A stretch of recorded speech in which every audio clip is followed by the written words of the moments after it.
Hey guys, Dan here with Dan Reviews It. Dan Does Disney. Our guest Tim is back. Say hello, Tim.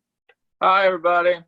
Back again with another Zoom recording for our big Dan Does Disney show. And we covered part of this about, at this point, like a month and a half ago. Saludos Amigos was before, but now we're up to the Three Caballeros in our little Disney history lesson here. And Tim pointed out the TV show on Disney Plus, The Legend of the Three Caballeros, which went up last year. So we watched some of that as well. Tim actually binged the whole thing today, all 13 episodes. All 13 episodes.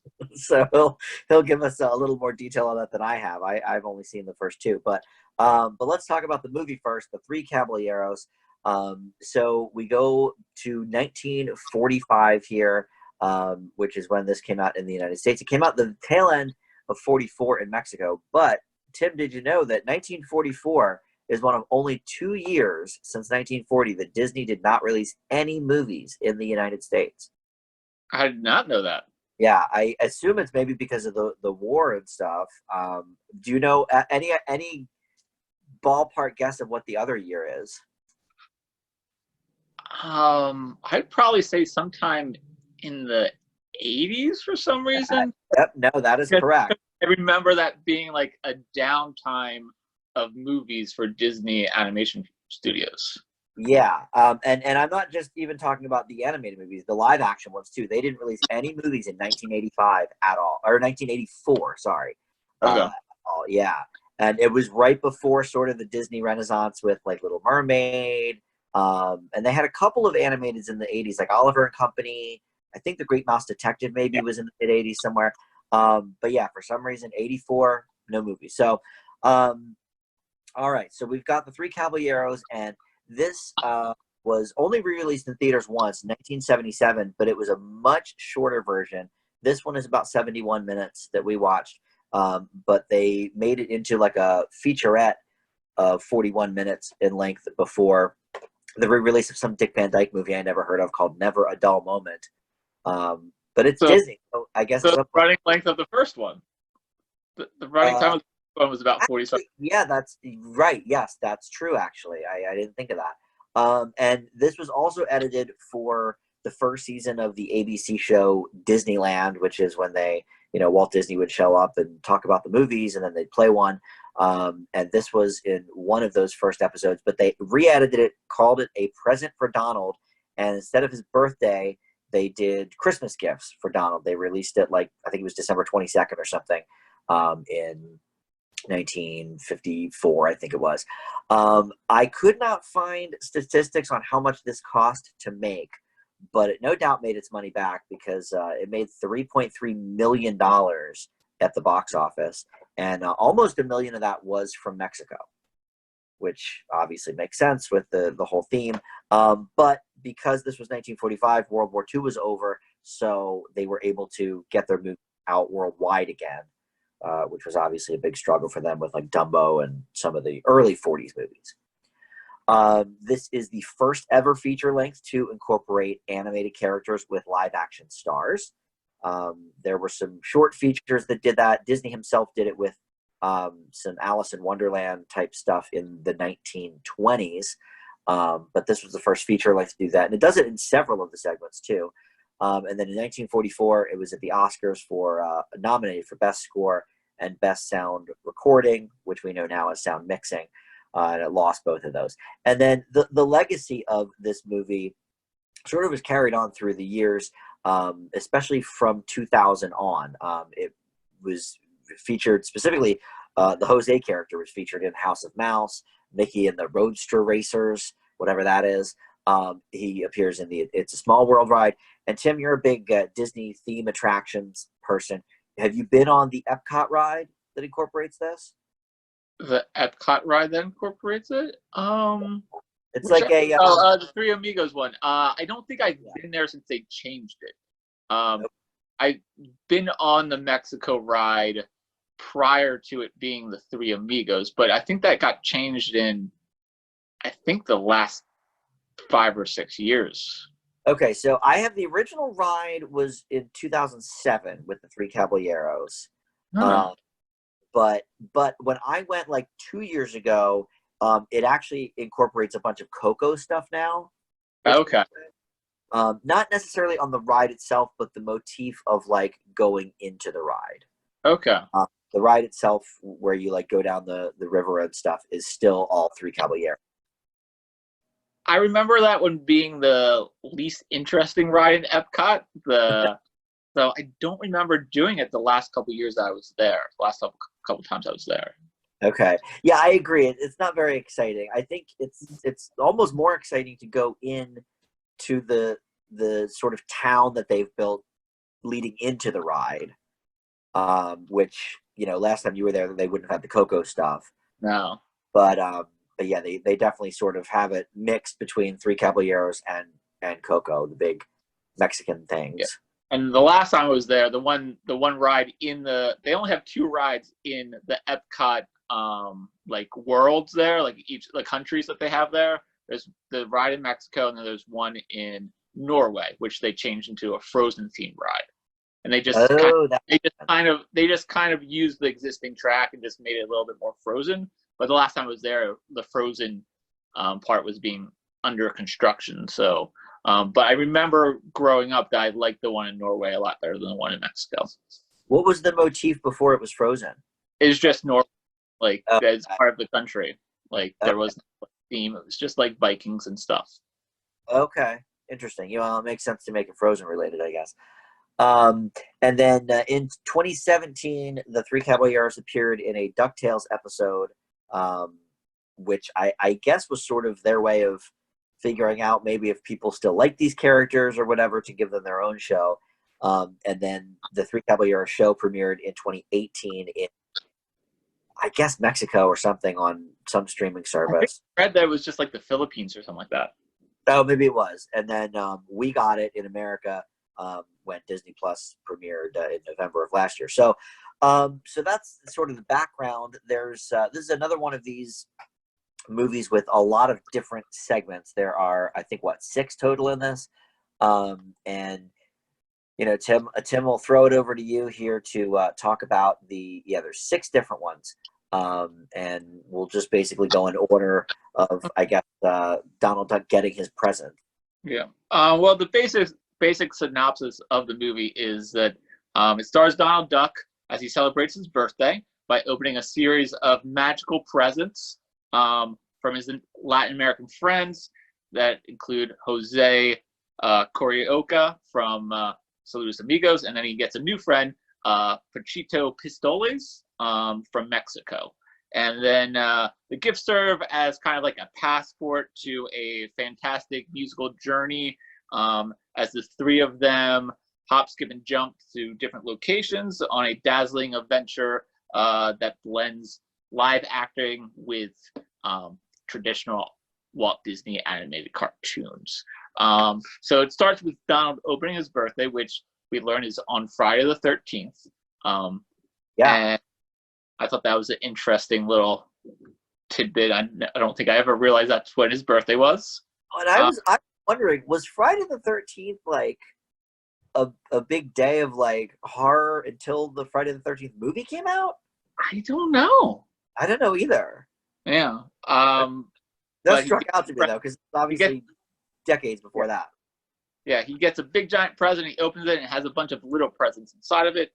He opens the first one, and it's a movie reel and projector, and it plays a short movie called Aves Raras, which means strange birds.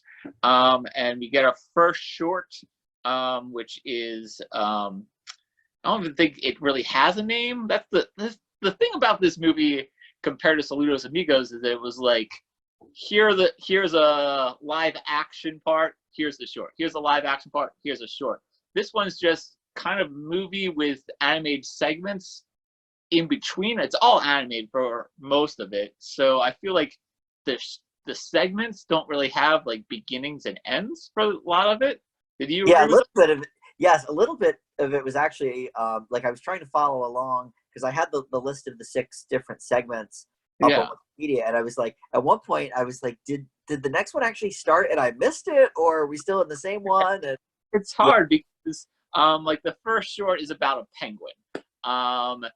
His name's Pablo the penguin, and he is a cold-blooded penguin, and he's always cold, and he dreams of white sandy warm beaches, and that is his goal, is to get to the beach. However, he can't be away from his stove that he has in his igloo, so he tries taking it with him. He tries water bottles, and then he crafts a boat by cutting a large piece of ice. And then Adventure is there, and adventure is upon us. yeah. We love penguins anyway, so I was this like your penguins. favorite? I thought a lot of the humor was very miss for me. I don't know if the humor was there in the 1940s. But I mean, I enjoyed some stuff. I liked how the blanket of fog rolled in. I liked the joke that it was so thick, and then they didn't even finish it, and he just kind of cuts it with a knife.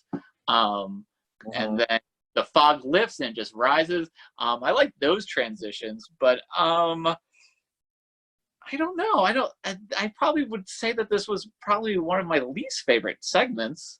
Wow. I mean, all of them were kind of at the same mark for me. But I think I enjoyed this one a little bit less because I didn't really find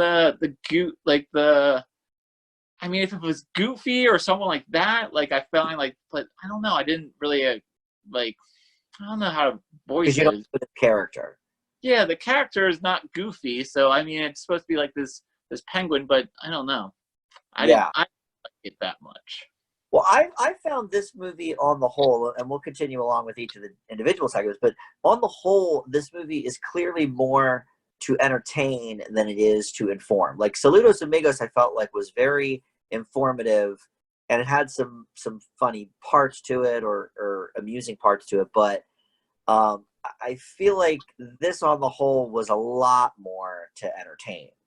Yes, I think maybe that's why the first segment just was like, I'm like, oh, this is a lot different. I guess I was expecting the same thing out from Three Caballeros that I did to Saludos Amigos, and that's why you didn't like the first Donald cartoon, the last one, because it wasn't very educational. Yes. And it was all humor based for the most part, and I was like, because I know a lot about penguins, and I'm just like, okay, I just can't get my head to be wrapped around like this penguin having this big stove strapped to his back as he tries to escape the South Pole.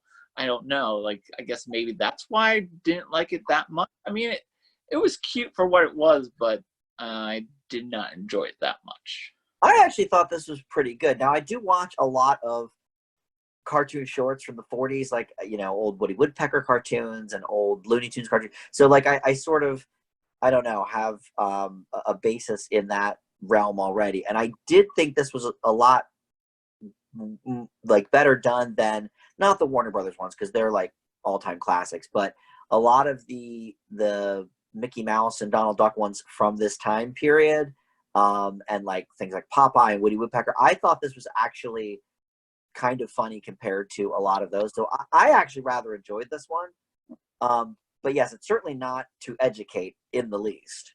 And isn't there like another classic penguin out there, like Chilly Willy or something like that? Yes, Chilly Willy is part of the Woody Woodpecker collection. And I guess I was getting a Chilly Willy vibe from him as well. You know what? Sadly, I have the Woody Woodpecker disc right in front of me because that's how sad I am. I was watching some of these the other day. Let me see if it has, okay, Chilly Willy.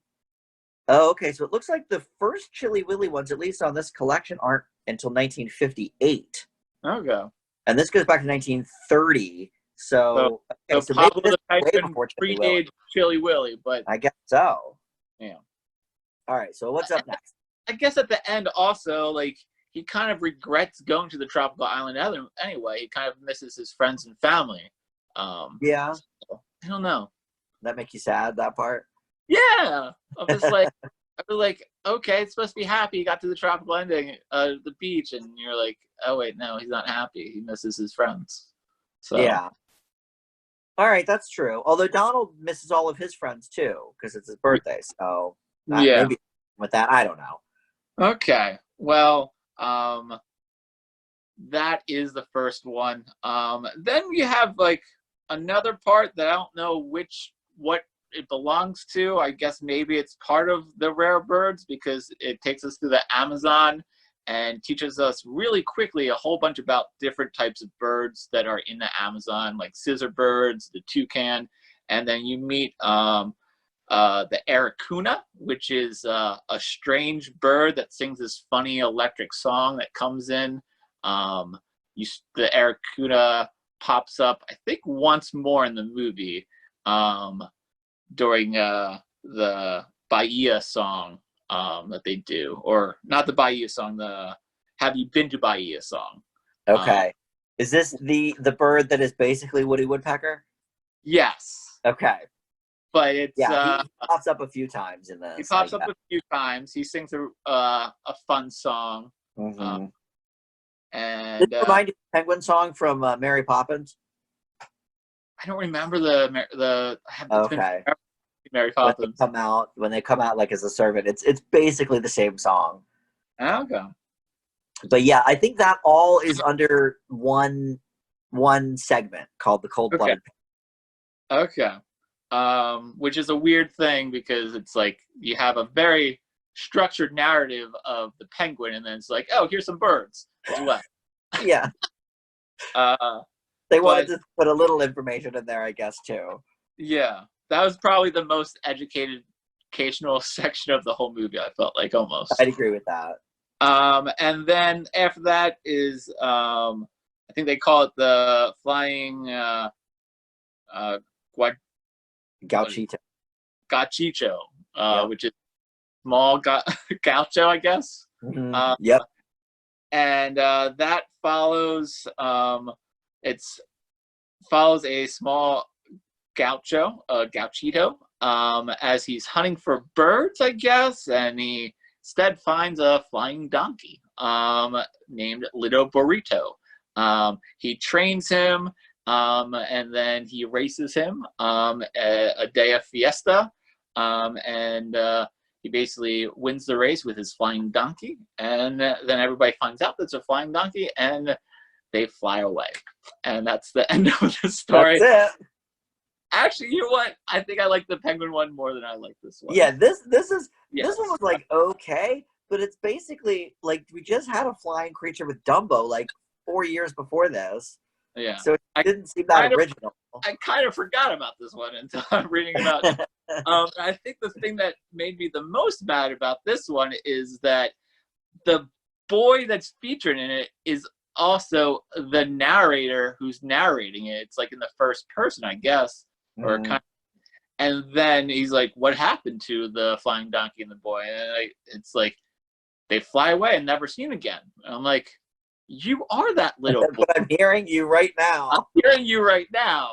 I mean, I thought it was cute. I guess the flying donkey was cute and stuff. But I don't know.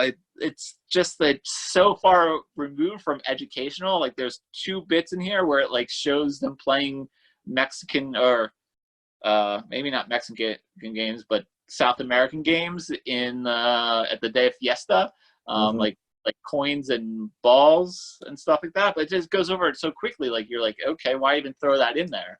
Like, yeah, I agree. This is one of my not my least favorite, but it's down there for sure. Okay. So at that point, Donald opens his second present, and it's a pop-up book from Brazil. And Jose Carioca comes in, who we met in Saludos Amigos, and he sings a song about Bahia, which is a town in Brazil. And Bahia, the segment is actually broken up into a couple different segments. Like the first one, Jose sings a song, Bahia, and kind of takes us through this kind of like colorful adventure through the city, which kind of looks like they're painted there, like from kind of like has like a Van Gogh feel of the buildings, I felt like, and the jungles and vibrant colors, and They do a lot of stuff with water and reflections, and I felt like that was the most stylized part of the whole movie. I felt like that was kind of like almost like the watercolors of Brazil that we did. Yeah, very similar. Like the fourth segment. But then after that, there's another song. And it's "Have You Been to Bahia?" And Jose shrinks down Donald, and they go into the pop-up book.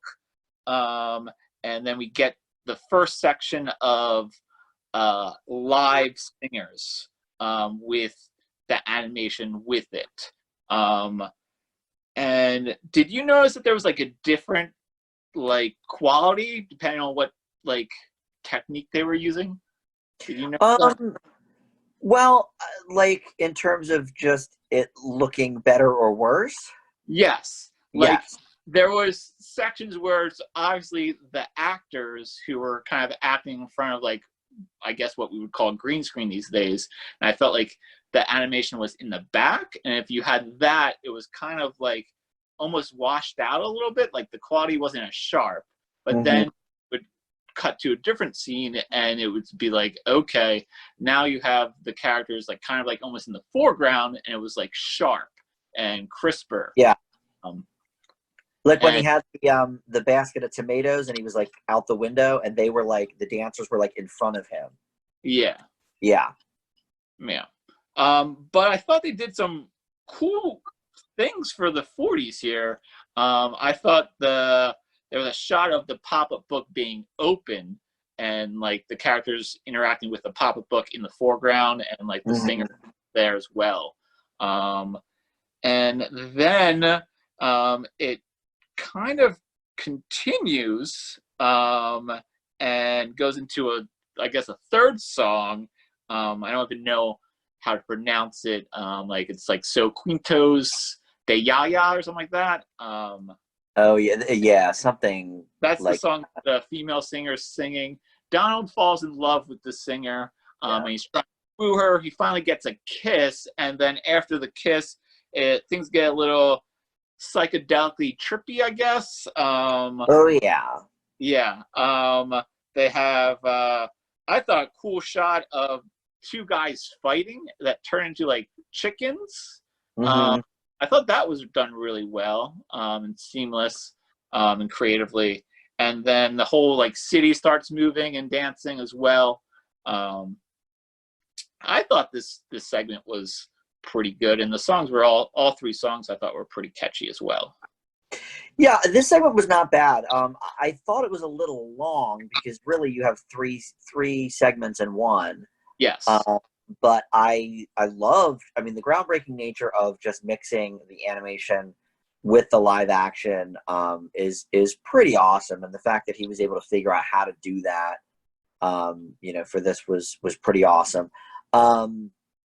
I like that the singer is Carmen Miranda's sister, Aurora Miranda.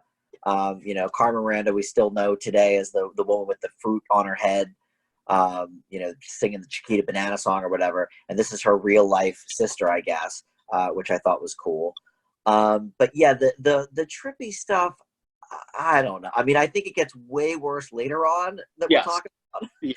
But it was, I don't know, like, I guess because Disney had so much success with that, like the pink elephant portion of Dumbo, he was just like, well, let's do kind of some more trippy stuff here. And I'm not sure if it was more distracting than it was interesting.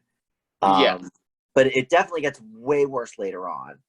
Yeah, I thought it was kind of distracting. The only part of the trippy part I liked is I thought I didn't think it fit with the movie, but I did like that sequence where like the two guys were fighting and then they turned into chickens, and it was like shots of like the singer looking at them fighting, and like the shadows in the background were animated. I thought that was all kind of interesting. Yeah, there was definitely some interesting use of animation here. Yeah. But right, like it doesn't really fit with anything else happening in this movie. So it's interesting as an experiment, I guess, but I didn't think it quite fit. But I did think all three songs were really catchy. Yeah, the music in this movie is great. Yes, I see why it got nominated for score. Yeah. but I also know that the reason none of them probably got nominated for songs is none of them were. I think only one of them was an original song that they wrote for the movie. I think they were existing songs, and they wrote like English slang lyrics to some of the songs. Yes, that's very true.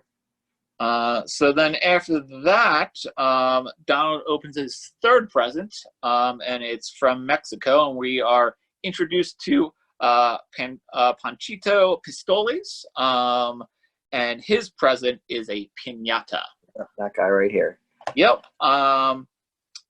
Before they even get to the piñata, he sings the Three Caballeros song, which is also very catchy.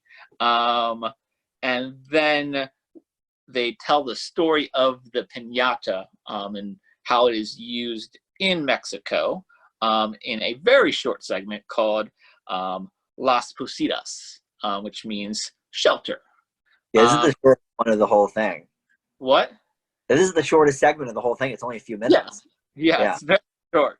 And he just basically tells about how children in Mexico kind of celebrate Christmas with they walk through the streets asking for Las Positas, and then everybody's like, no Posito, and then finally they get to someone that has Positas, which is shelter, and they go in there and they start their celebration and have like kind of like a party, and part of that is breaking open a piñata, which has goodies inside of it and stuff like that. This one is I thought the animation of this one was very cute. It is done through kind of still pictures, which kind of remind me of the Baby Weaves cartoon from Reluctant to Drown. But this one kind of was more finalized sketches and almost made it kind of look like storybook characters. Like you were this reading. This is the one where they were doing like the Mexican family and stuff, right? Yeah, I thought that was really cool. They kind of looked like it was almost like a picture book, like you were reading a book and he was telling you a story. And I thought it was very cute. But like we said, it was very short. Yeah. I don't know why this one is considered a segment in its own. It could have just been not a segment and it's just been included as part of like the Baella part. Yeah, or the transitions, because the next one is just entitled like I guess Mexico, and it's like 3 different cities. Donald breaks open his piñata.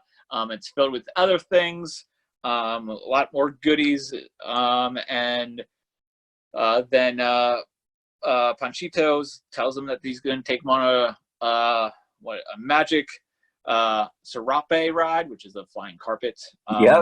This Mexican flying carpet, and this is now mixing live action with animation as they fly into Mexico on the magic carpet.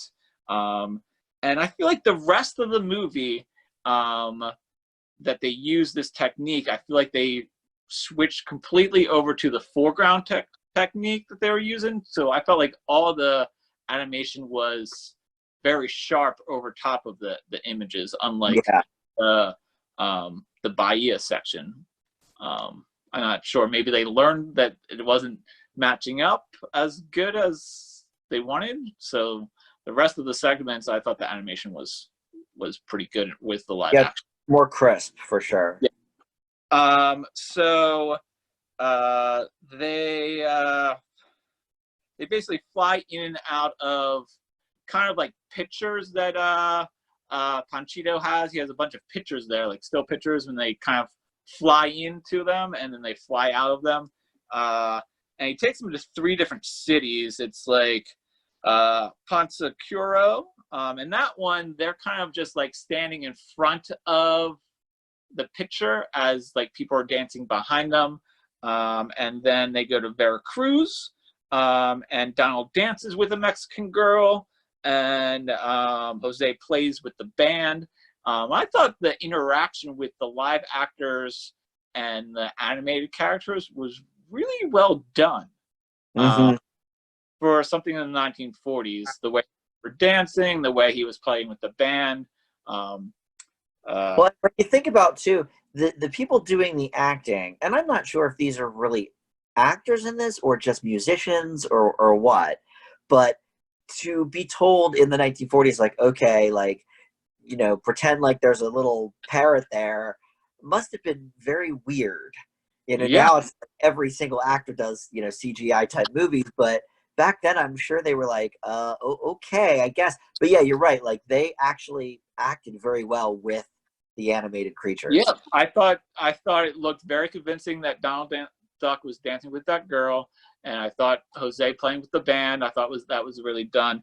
I don't remember the song at that point, but I thought the song was had a good beat to it and was kind of catchy as well. Yeah. Then the third city that Panchito takes him to is Acapulco Beach. And this is Where all the ladies are, Tim. where all the ladies are, and apparently Donald Duck just falls for every girl out there, and he's chasing them around. The story part of this, I can't get on board of just Donald Duck being just kind of like a horn dog and just chasing girls. But I thought it was the interaction with Donald Duck and the girls was actually even better than the dancing, like because they have Donald Duck kind of like at one point a girl pulls the beach blanket from underneath him and he spins down and he lands on like a big seesaw that's there for some reason, and he flies in the air, and like then the girls will catch him in a towel, and I thought it was done very seamlessly.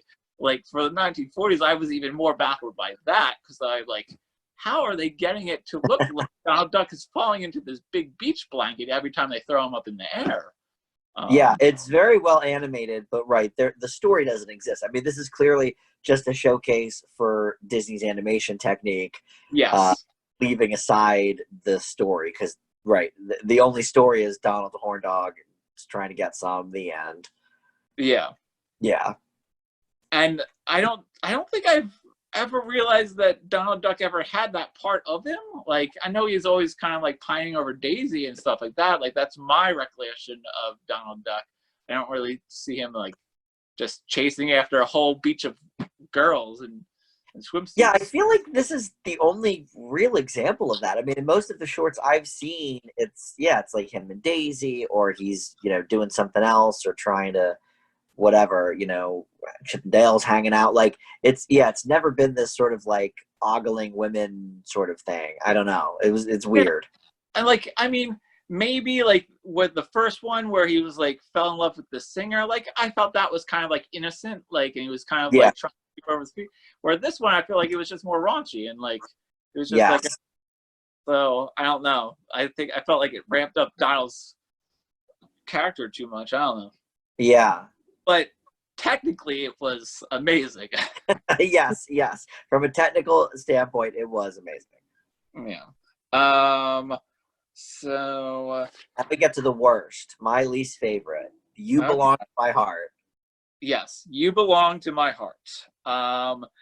This one is, I guess, Mexico City. I don't even really they don't even really educate you about Mexico City. They just show you a picture and then they start singing.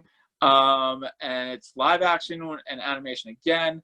And it is like kind of like this floating head singing there for a while. And Donald falls in love with the singer yet again. And I thought there was a cool shot where she's singing and it's like he's staring at her and it's like reflected in his eyes. I thought that was neat. Cool. And then he imagines getting kisses. He doesn't even actually get kisses, but he imagines he gets kisses, and then it sends him on to an even more psychedelic trip. Oh my God. Yes. It's bright colors. The singer's face is like flowers. Pancho and Jose interrupt him a bunch of times when he's about to get, I guess, another imaginary kiss. I think that's kind of funny. I actually would have liked it if it was more the Aracuna bird from before, if he popped in there a couple times. But yeah, I liked him. He was funny. And then there's like neon women. There's a shot of the Three Caballeros like in feather boas, and they have human legs dancing. And then it ends, and like the last part of this is there's like this Mexican dancer dancing there, and cactuses dancing. And I don't even know if there's any lyrics to the song at that point, but it's just a person dancing, and Donald's trying to like dance there as well. And then she turns into a cactus, I think. It's pretty trippy at this point. The last like maybe 4 or 5 minutes, there are no lyrics anymore. Like she already sang part, and then at this point it's just all of the trippy stuff. I found this to be just almost like headache inducing. Like I felt like it was every idea that anybody brought to Walt Disney during the time they were making this movie. He was like, yeah, that sounds good. Just draw it up and we'll put it at the end of the Three Caballeros. It's like it's just this sensory overload, like both in look and in sound. I mean, like there's just drum beats, all over the place, and these crashing noises, and it's just a little much. This was the worst for me. Yeah, it's pretty low there. And then after that, it ends with Donald in a bull costume, and he's charging Panchito as a matador, and then some reason there's fireworks on the bull as well. I guess that's a thing in Mexico. And then Jose lights them, and then a whole bunch of fireworks explode, and that's the end of the movie. That's the end. Yeah. Which I don't know. I felt like that was more of an end than we got at the end of Saludos Amigos, because that just ended after the fourth segment. I guess that's true. Yes. Well, listen. I mean, at the end of something, you have the big fireworks display, so I guess it makes sense for them to have that be the end of this movie. So I guess let's see. Should we talk about the movie on the whole and kind of give our grades, and then we'll talk about. Well, I'm still going to talk about the DVD and the extras and stuff, and then we'll talk about the cartoon show. Sure. Okay, so for me overall, this was another like technical marvel for Walt Disney. There's a lot of like really cool things here, but in the shorts themselves, like the first couple shorts doesn't really have anything that interesting from a technical standpoint that we haven't seen before. It's not till we sort of bridge the live action stuff, and then sometimes it goes way too far in the direction of like, let's be experimental. I think the whole like skirt chasing Donald bit is a little bit weird and not something that we've really seen before in Donald Duck cartoons, and I don't know of much sense in that regard either. But I did like the Arucan bird. I thought he was funny, funnier than Woody Woodpecker for sure.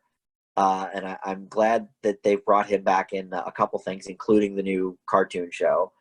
But this was definitely, if Walt Disney's idea was to make two different movies about Mexico and South America, one to entertain and one to inform, this was certainly the entertainment one, because the informative stuff almost felt either like an afterthought or just like way out of place. Yeah, and I guess maybe like I felt like the informative part of Mexico was kind of just seeing them dance and listening to their music, and having animation around that, where it didn't really affect the story that much. There wasn't really any story there. It was just kind of like, here's Mexico. But I felt like the educational part of Saludos Amigos was those documentary segments in between each one. They kind of like talk about the country a little bit more. And this one, you didn't have that. You just kind of had the underlying theme of it being Donald's party and he's getting presents type of thing, which kind of, that was the story, but then there was no overarching story of the segments going with it. Right. Yeah. And I'm not the hugest Donald Duck fan. We talked about this in Saludos Amigos. He's okay. But I think of all the Walt Disney characters, he's not among my favorite. But I sort of, other than the skirt chasing part, I sort of liked their use of him here because he acts more as, sort of an interstitial or whatever you call it between the segments until we get to actually meeting all three of the Caballeros. Then, I mean, Jose we already knew, but then we see Donald Duck interacting more, but he's not really talking much. Like, I think my biggest part of Donald Duck is, and the reason I like the comic books but not the shorts and stuff, is because the voice and trying to always figure out what he's saying. And Yeah. but here there's not a lot of that. It's mostly visual gags, mostly dancing. So I like this a lot better than certain other Donald Duck things I've seen in that regard. Yeah, story wasn't there, but I thought the movie as on a whole, taking the fact that it was the first movie to have live actors with animation, I thought those segments were technically really good. The trippy part was kind of just a little bit too trippy, but overall, I still thought it was a decent movie. I would probably give it a B. Okay, yeah, I'm exactly in that same range. I think from a technical standpoint, it definitely has done a lot of interesting things we had not seen before to that time. But the story isn't there for me. The trippy part, the last almost third of the movie was, no, maybe not that long, but the last 10 minutes or so of the movie was, I thought, super irritating, super overwhelming to my senses. So yeah, I think B is probably a good grade for this overall. So for the home releases, this thing is actually seeing a lot of releases on home media. It starts in 1982. We saw it on VHS and Betamax, of all things. And then in 1988, again, 1994, it came out as part of the Walt Disney Masterpiece Collection. That's sort of when they started naming the different releases of things. 2000, it was in the Gold Classic Collection. What I have is the 2008 two-pack with both Saludos Amigos and this. And then it came out again for the 75th anniversary, both movies, for the first time on Blu-ray. I couldn't find a comprehensive list of the bonus features on the Blu-ray, so I'm assuming it's probably the exact same ones that are on here, which honestly is not that much. There is a 33-minute mini documentary about their trip to South America. It covers a lot of the stuff that basically turned into the informative parts of Saludos Amigos. He talks about how, he took 18 artists and writers and musicians with him. This is Walt Disney I'm speaking of, and sort of talks about where they went and showed a lot of things that were unseen. And it looks very cleaned up. Like, you wouldn't know it was filmed from 75 years ago. So I'm not sure if this was ever ran anywhere. Like, I don't know if this ran before one of the features, or maybe they showed it on the ABC Disneyland show at some point. And then you get two bonus shorts here. One is called Don Donald, which is the first ever Donald Duck short in 1937. And that's kind of interesting because it does have sort of a Latin theme to it. So even back then, they were obviously thinking about ways to sort of incorporate that.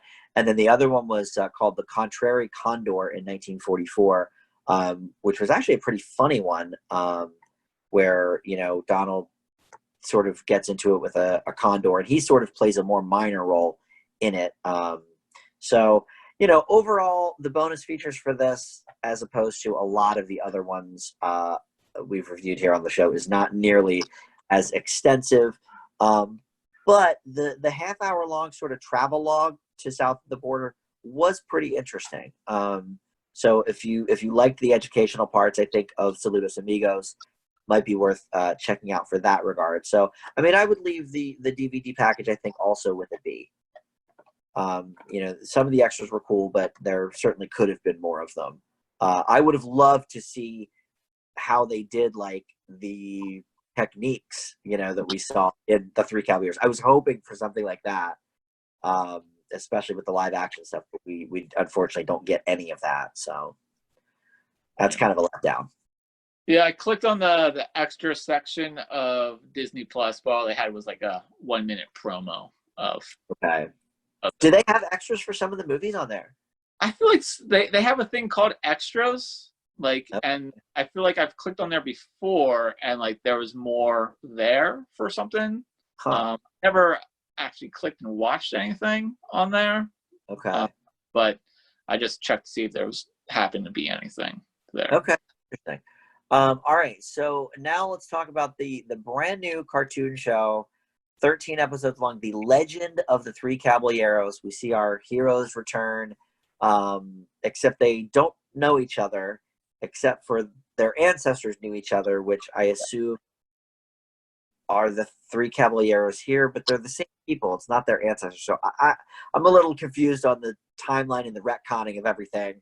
I think they were just trying to reintroduce them to a new audience and be like, oh yeah, we know each other, instead of saying like, oh yeah, we know each other from a movie that came out in like the 1940s. Yeah, I guess. I mean, it's not like kids really know it. Although, like that, the common viewer, like, which would be kids these days, know that the Three Caballeros existed. yeah, that's true. I watched Three Caballeros in Spanish class in high school. I remember that. But I guess now they probably watch Coco. Probably. But yeah, so basically in the first episode, he gets a gift on his birthday, once again Friday the 13th. Friday the 13th. He's having all sorts of problems. He's a barber in this version of Donald Duck, and he gets fired from his job for being late and doing a horrible job on school picture day. Daisy's real mad at him because she's in this like ghetto area that the bus just dropped her off at, and she's about to get murdered. So he blows her off, and his house burns down. Yes, his house burns down because he left the tea kettle on, which lends to some comedy. And then we learn he's inherited this house from his great grandfather, Clinton Coote. And then turns out the other two members of the Three Caballeros also have some sort of stake in this house. And then that's pretty much where the episode ends. They decided to do a yard sale. And then we learn at the big cliffhanger in the first episode is there's something more going on. That's pretty much what we learn. Pretty much. From this magic book, and then the end, roll credits. And then in the second episode, the woman that comes out of the book, who's basically dressed like Xena, warrior princess, and has a similar name too. What's Zandra? Zandra, yeah, she's goddess of adventure. Yep, she comes out and leads them to this sort of place where apparently their ancestors had been, and they fight this. What is it? It's not a moose. I think it's supposed to be the Minotaur. I think Minotaur. Yeah, that's right. Like from the Labyrinth. That makes sense. And then again, we leave on a cliffhanger, and that's all I saw. Wayne Knight voices the neighbor, which I loved. I mean, I hate the character, but I love that Wayne Knight, is part of this. But all right, so that's all as far as I got. And I enjoyed this. I thought it was very funny. But so where does the rest of the journey take us here on this show? So basically, it's the Three Caballeros. They're on a magic adventure through basically classic locations that kind of have like a mystic history, such as like Stonehenge, Easter Island. They even go to the underworld at one point, but it has like its own twists on it. So it's not like second episode's about the Labyrinth, which would be like, I guess, Greek history of like the Minotaur and the Labyrinth, but doesn't have any of the historical context to it. They kind of just do their own things with it. Like at one point they go to Egypt and they have they go into a pyramid, and it's the moon pyramid, and it turns into a rocket and takes them to the moon. So it's not like not historical at all. I mean, they go to Camelot at one point. But DuckTales did a lot of that too. DuckTales did a lot, like on location, like let's go here to find my lucky dime or whatever. And yeah, it's like it just the location is real, but then nothing else that happens has any sort of historical relevance or significance. But the journey is basically to defeat an evil sorcerer that's trapped in a staff. that happens to be owned by the neighbor. And along the way, they find the courage to actually be heroes. They strengthen their friendship along the way. They get helped out by Xandra, the goddess of adventure, and also Daisy's nieces, not Donald's nephews, Daisy's nieces, Yeah. April, May, and June, which I never even knew that they existed. Apparently, they did exist, but this is the first time that they ever really even spoke on any type of cartoon or anything like that. I feel like I remember them vaguely from some of the old comic books. Like I have a lot of the like reprint comic books from the 40s and 50s and stuff. I feel like I vaguely remember them existing, but obviously Huey, Dewey, and Louie are really the most prevalent of the Donald relatives. Yes, but they aren't related to Donald. They're related right. to Daisy. Yes. They were the counterpart of Huey, Dewey, and Louie. They apparently made a couple appearances on like Mickey's House of Mouse or something like that, but they like were part of the band. That I don't know, but I thought they were really funny. And then there's only like a few callbacks to the actual movie. One being that it's Donald's birthday, Friday the 13th. Yeah. Not only that the 13th is birthday, but once again, it lands on Friday. I wonder if his birthday's only when it's Friday. That's what I thought too. I was wondering that. Yeah. And then Ari the Akuna bird is a prevalent character, and I love that bird. I wish it had a little bit more presence in the movie. It's a very minor side character, like maybe it gets a couple bits every episode, but that's about it. But I think they're funny bits. Okay. It's a very serialized cartoon series because it's not like a cartoon that would be like on typical Nickelodeon or anything like that, where it's like you can just watch one episode and be like, okay, I get it. If you watch the fourth episode of this, you'd be like, okay, I don't really get it that well. Like you have to watch it in order, and each episode either ends with kind of like a cliffhanger or at least a teaser towards the next episode. Mm-hmm. So you have to watch it in order. But I thought it was a fun adventure. It reminded me of DuckTales a lot growing up. Sometimes DuckTales, we discussed this before we started filming a recording, that some of it would be serialized and some of it would be like one-off episodes as well. Yeah. But it felt like just the epic kind of serial part of DuckTales with just different characters. Yeah, a lot. It's every, like, in each season, every so often they would have like a 5-episode arc, which made sense because they had the whole like Disney afternoon theme. So everybody, if you watched it, would watch it. You know, I only usually watch DuckTales, but sometimes my brothers would watch Tailspin as well. But you know, if you watched it, you watched it. So they just, it's actually kind of cool when you think about it that they were able to do that successfully back then. But now it's so easy to just do something serialized. Yeah. You know, with Netflix and Disney Plus and everything. So, but yeah, I think it's cool to sort of throw back to that. But I agree, like the look is very like classic DuckTales. I haven't really spent any time with the new version of DuckTales, although I hear it's great. I watched that episode of it today as well. The new one, just to kind of get familiarized with it. Definitely has the animation of the original. They do sometimes rely on like more computer animated parts, like if it's like a ball rolling or like a ship doing stuff. It's not just traditional hand drawn animation, and sometimes that out of it a little bit, but most of the time I thought the animation was pretty good. Yeah, I like the way they're making it look like their old classic 90s cartoon style. So I like that. So yeah, I mean, we can give the cartoon show a grade, I suppose. I mean, I really liked it. The two I saw, I think it's a fun show. I'd give it probably like an A-. That's probably what I would give it as well on a whole. Yeah. It was well worth my time of watching the whole thing. And I hope they actually make a second season. Yeah, there's been nothing announced, so I don't know if that's something that's in the works or not. I don't know how well it's been received. I sort of forgot it existed until you brought it up the other day. You were like, "Hey, we should watch a couple episodes of this." And I mean, the DuckTales reboot has been very talked about. It's been very critically received. But yeah, I didn't even remember this existed until you said it. So, but I'm glad you did. I'm glad we got to watch it for a little bit. Yeah. And for you a lot, I guess. Yeah.